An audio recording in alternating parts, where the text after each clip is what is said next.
I understand the walking.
This evening on ENN Tonight. The Alamance Burlington school system is asking county commissioners for $1.3 million. Diversity, equity, and inclusion initiatives could be lost in public schools. Next year, incoming first years will need to park further from their dorms. Those stories and more. ENN Tonight starts now.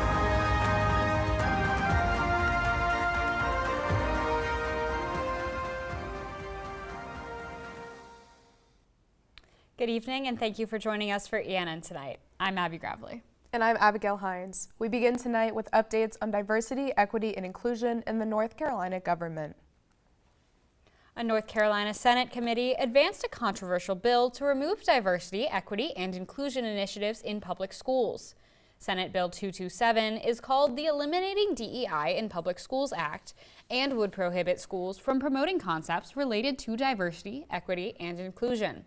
On part of the bill, it says, quote, whereas so-called DEI programs promote a worldview that demands people, especially young students, to judge others based on their race, sex, or other factors and attack true diversity of thought, stifle opportunity, and stoke division. This statement criticizes DEI programs, saying they encourage judgment and harm diversity of thought and opportunities.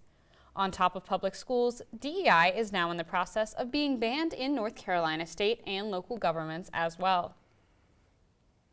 In a post originally on Truth Social, President Trump said all federal funding will stop for any college, school, or university that allows illegal protests. Agitators will be imprisoned or permanently sent back to the country from which they came.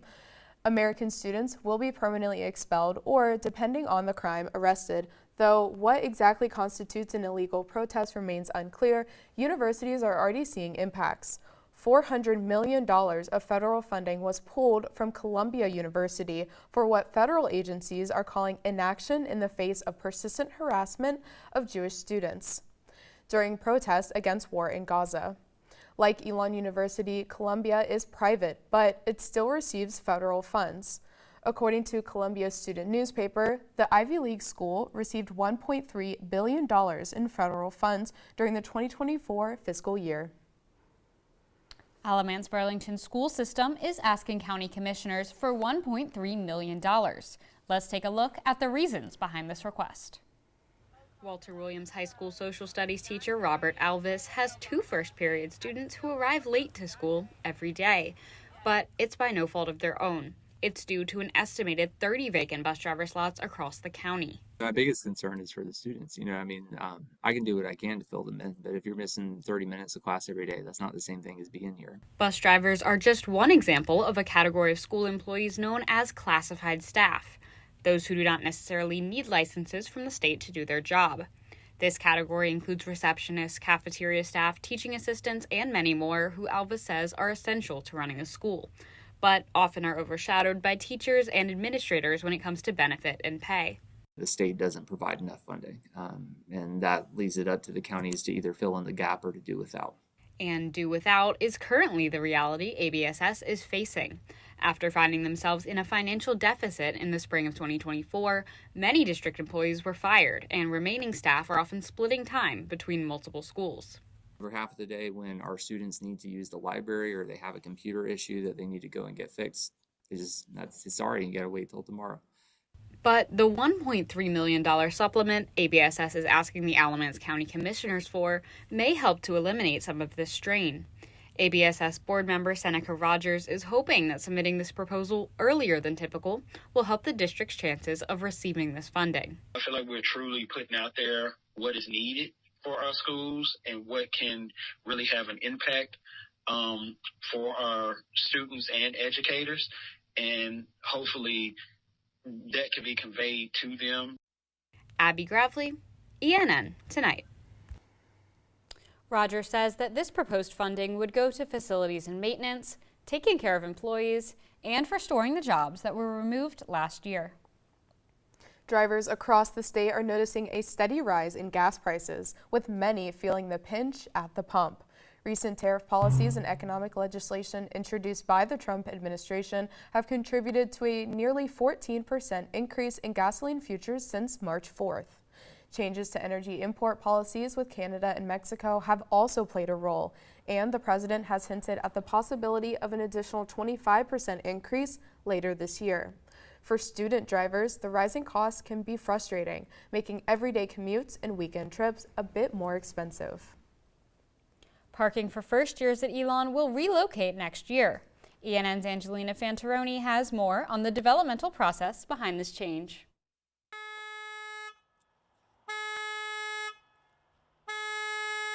Parking spots fill up quickly around campus, especially in neighborhoods and parking lots, like Innovation. I honestly don't even really bother to look anymore. It's not really worth it. There's definitely a few hidden secrets I know, but I just don't want to expose myself on. You gotta gatekeep those. Yeah. Elon's campus safety and police and transportation and parking have planned the construction of a new lot, specifically for first-year students. So we wanted to improve access. So we started looking at who all was parking on campus, and we were one of the few schools that allowed first-year students, residential students, to park on campus. The new lot will create 500 new parking spots and free up over 450 spots on campus, but take away 150 spots with the building of Health EU. People that were in sports, people that came in the middle of the day, internships and jobs and things like that, it was hard to get to and from campus with parking. The walk for incoming first years will now be up to 25 minutes, depending on where they live. The Elon Express bus that goes that way, that's going to do the major amount of back and forth, building it in with the other busing routes that they have. And then E-Rides and our department will take up the late evenings and weekends to get people there and back if they need to. The price of parking passes will not change regarding the construction of the new lot. Angelina Fantaroni, ENN Tonight. The parking lot is scheduled to open for first years during move-in in the fall. Up next, I'll have your Phoenix 5-day forecast. And stay tuned for the renaming of an Elon residence hall.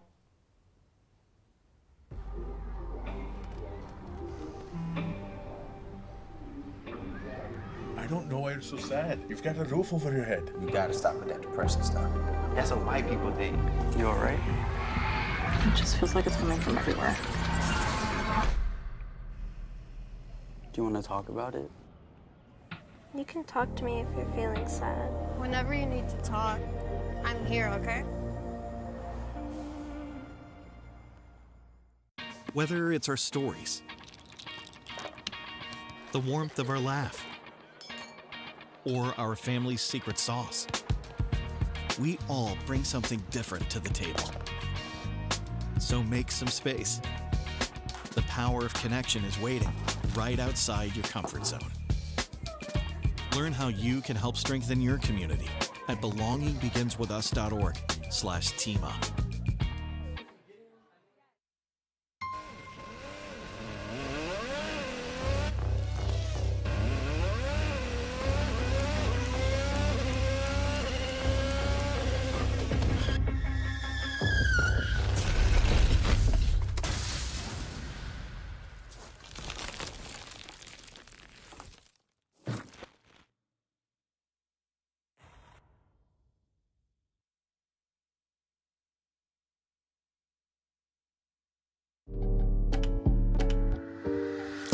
there's only one thing that will save somebody's life, and that is naloxone nasal spray. Get 911 on the phone, get the emergency responses there on their way.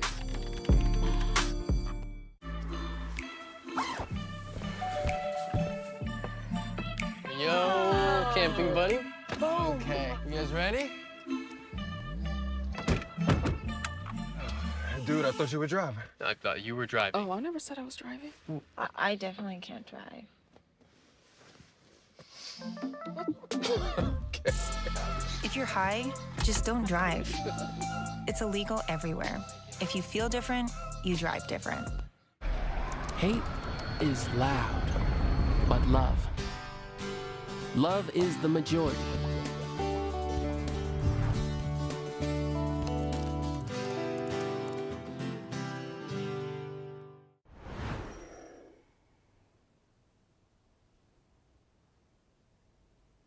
The weather in Elon has seemed a bit inconsistent recently, but our Parker Forgash is here in the virtual studio to tell us about the upcoming week.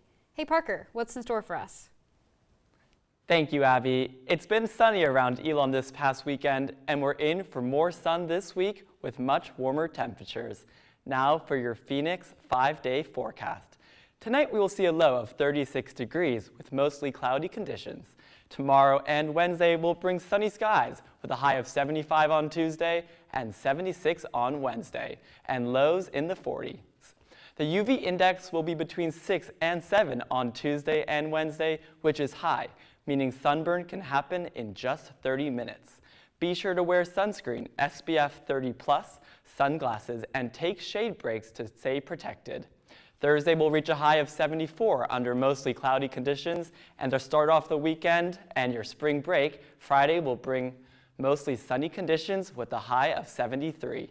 If you're traveling this Friday, expect minimal weather-related delays with excellent conditions along the East Coast and throughout North Carolina. Saturday will bring mostly cloudy skies and a chance of rain in the evening near 77. The chance of precipitation is above 30%. Yesterday, March 9th, we officially moved our clocks forward for daylight savings time at 2 a.m. As a result, sunsets will now be later, with the sun setting tonight at 7:21 p.m. Longer days are just around the corner. Enjoy the extra sunshine. That's all I have for you. Now back to you at the desk. After campus closures for snow and ice just a few weeks ago and severe thunderstorm warnings on Wednesday, Elon University has been encouraging students to stay up to date on the university's emergency response plans. The decision to close campus or delay opening is made by Elon University's Provost, Rebecca Cohn, and Vice President for Finance and Administration and Chief Financial Officer, Janet Williams. In the event of a campus closure, Elon University's website says departments which provide service to Elon students and personnel living on campus will remain open, including campus safety and police, health services, and facilities management.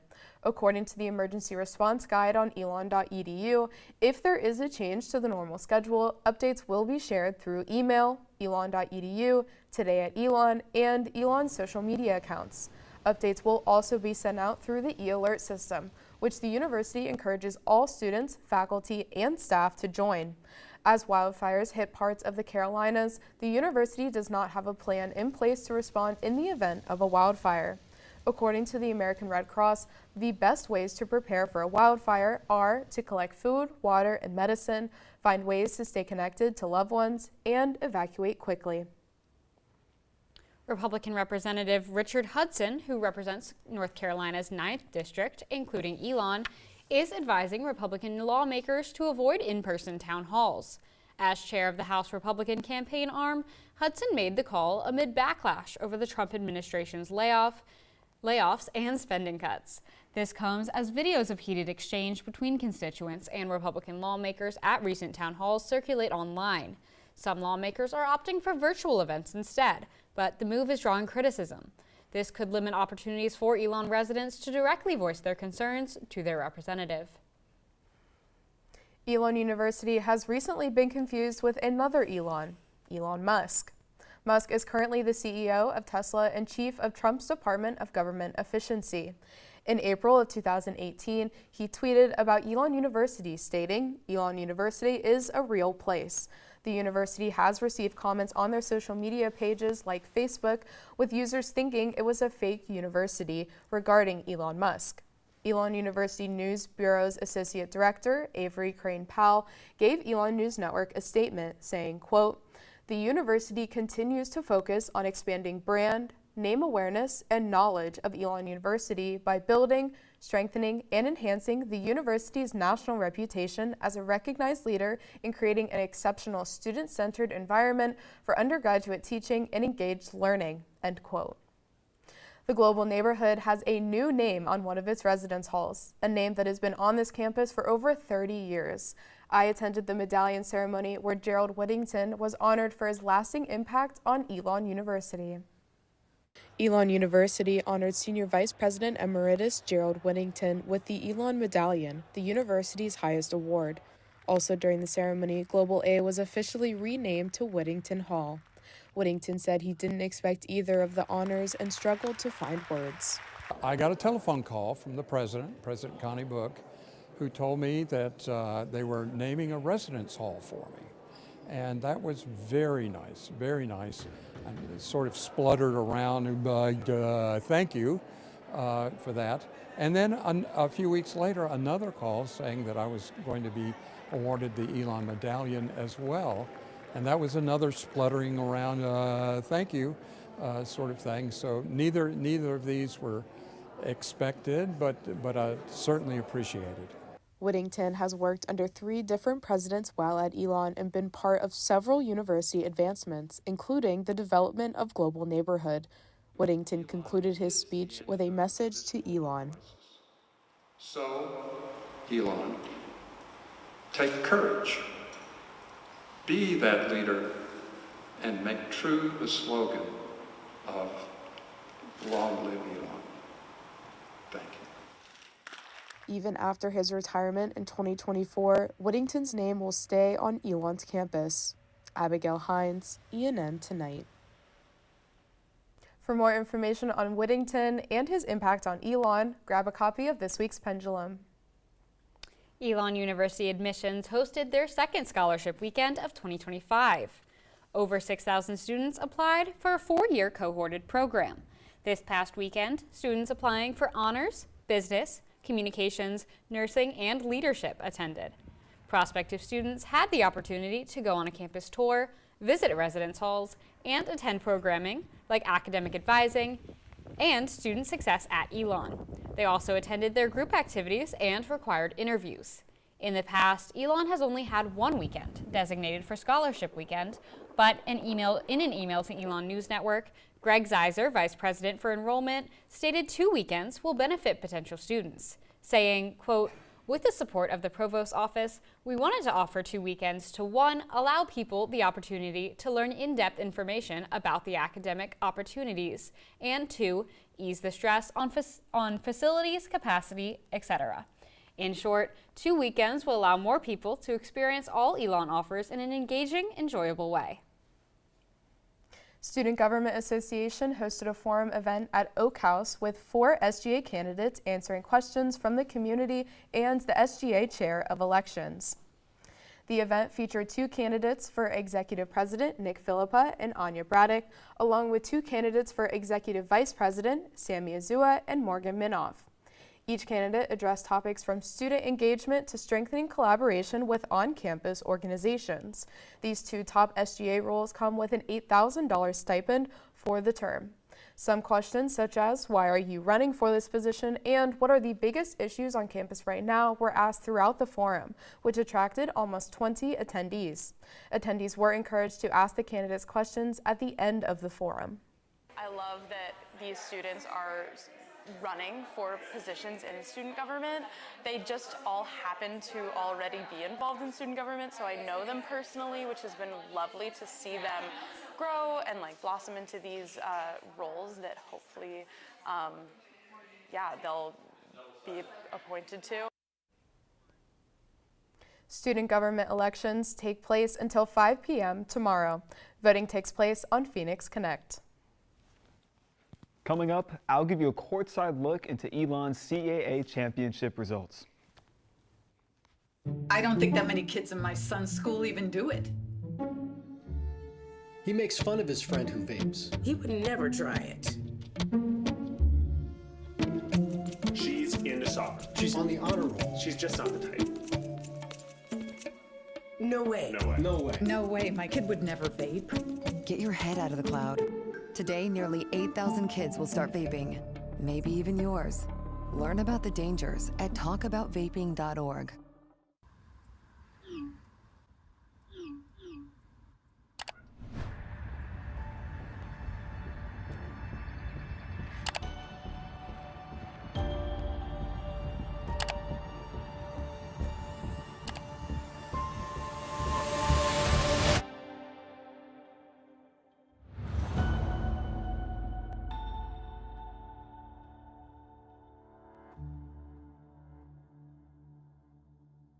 Even more than I wanted a gold medal, I wanted a heart of gold, like the mentors who were my balance beams refusing to let me down, and the coaches who spoke out to anything out of bounds, heroes who never stood on podiums, but stood up for me.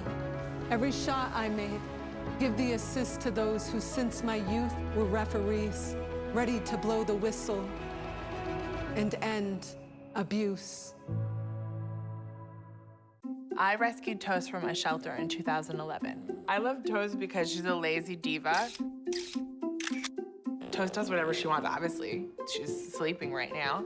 She's an epic snuggler. She's so comforting. She's so loving. Toast makes me laugh. When I walked into the shelter, I knew right then that she was special.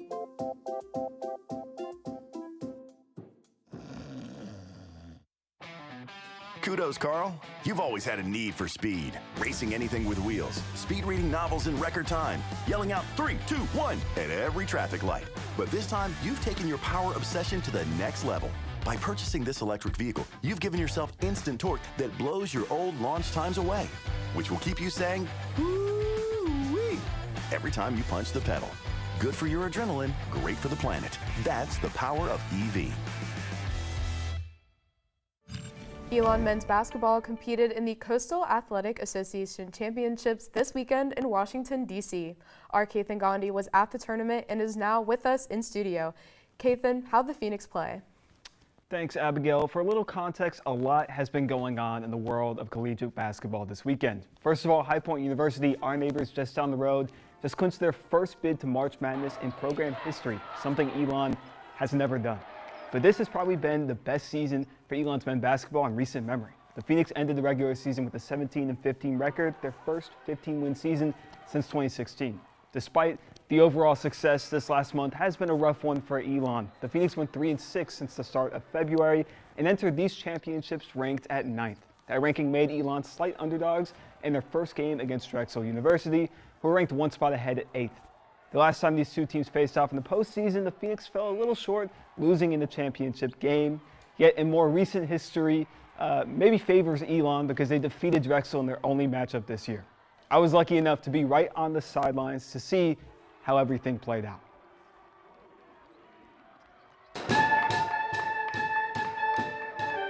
Entering the 2025 CAA Championships, Elon had high hopes for their chances against the Drexel Dragons.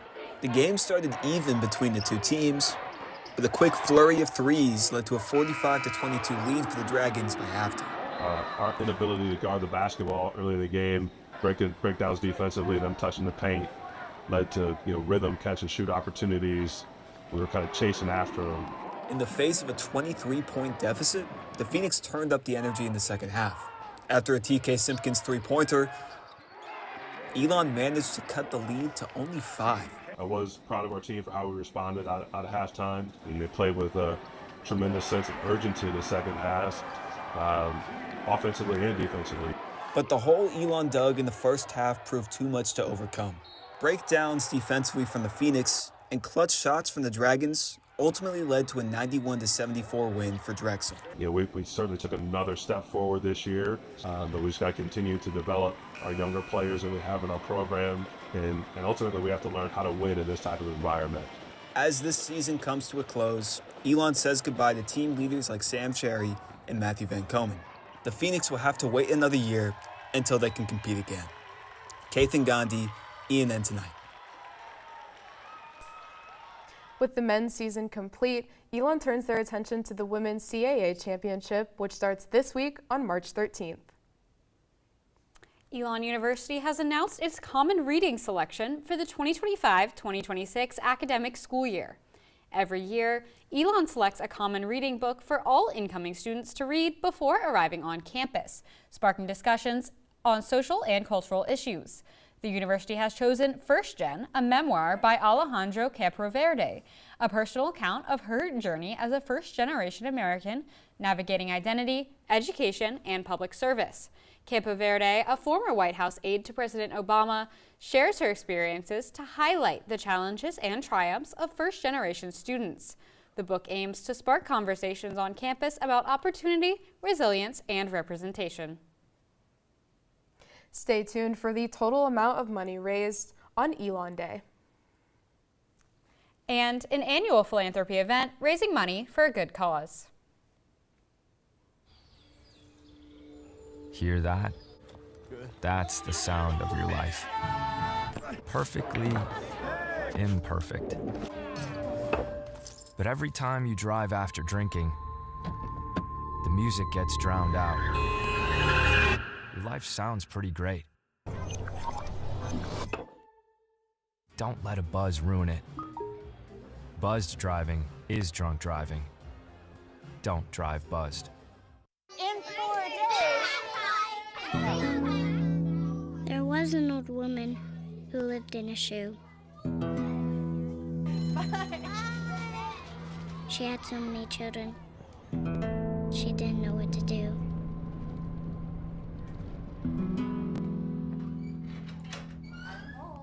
Did you have a good day at school? She gave them some broth without any bread. There you go.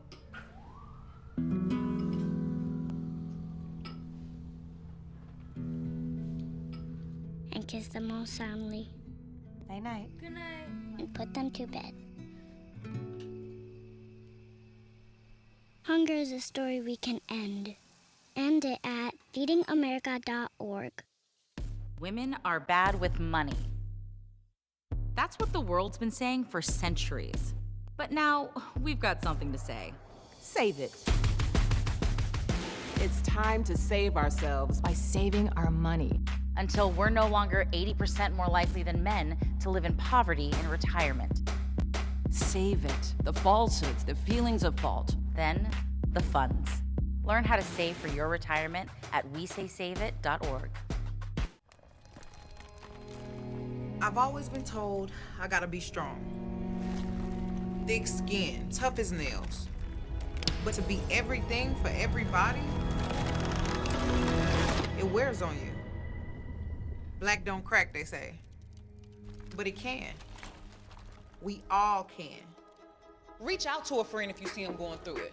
No matter who you are, being vulnerable is what makes us whole. Learn how to help at seizetheawkward.org. Elon University's 12th annual Elon Day raised its most money ever, sporting a new record for the university. ENN's Fiona McAllister has more on how this day played out.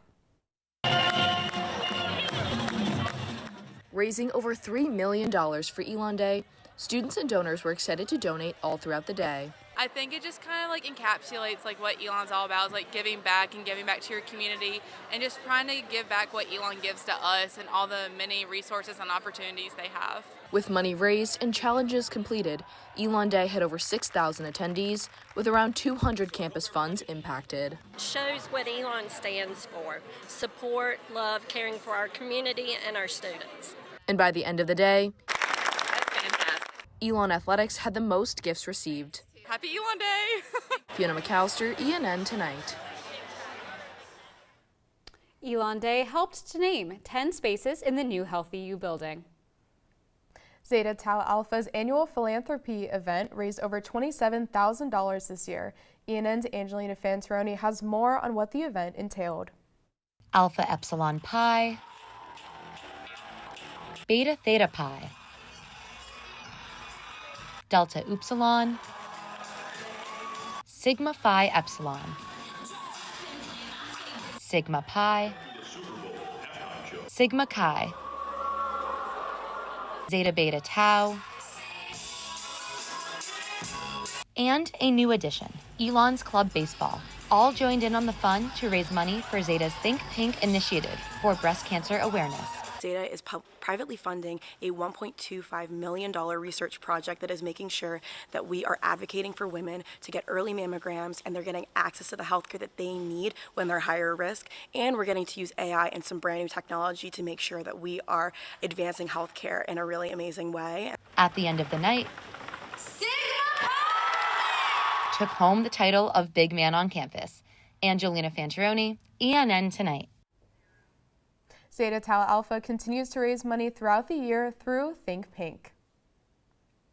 Well, that's all the news we have for you this evening. Thank you so much for joining us. Head over to our website, elonnewsnetwork.com, for stories, sports, and more. And make sure to follow us on social media at Elon News Network. Have a great night, Elon.